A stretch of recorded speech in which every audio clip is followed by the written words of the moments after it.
예루살렘에 시므온이라 하는 사람이 있으니 이 사람은 의롭고 경건하여 이스라엘의 위로를 기다리는 자라. 성령이 그 위에 계시더라. 여러분, 의로운 삶은 이런 삶입니다. 의로운 삶을 살려면 하나님의 기준을 따라 살아야 됩니다.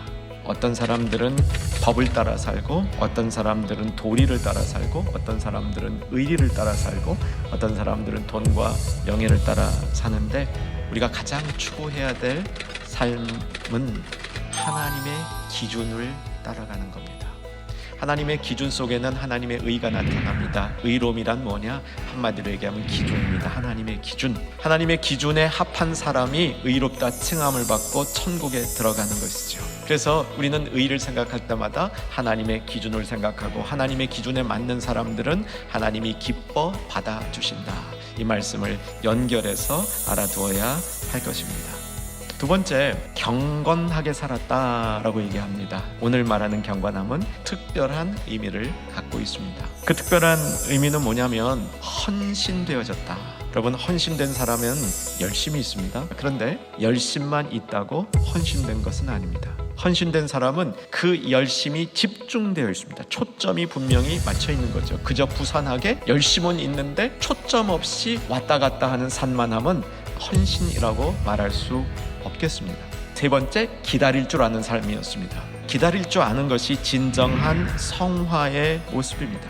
첫 절로 다시 가보시면 예루살렘에 시므온이라는 사람이 있었는데 그는 예루살렘을 떠나지 아니하고 예루살렘에서 기다리고 있었다는 겁니다.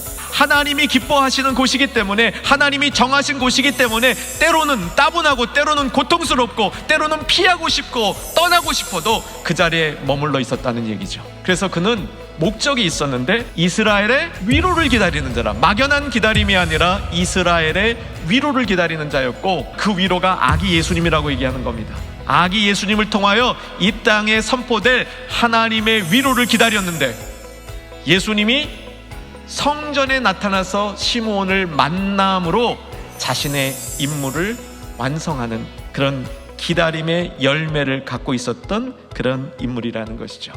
이것이 참된 신앙의 모습입니다. 하나님이 우리를 반드시 위로해 주실 것입니다. 믿으실 수 있기를 주 안에서 소망하며 축복합니다.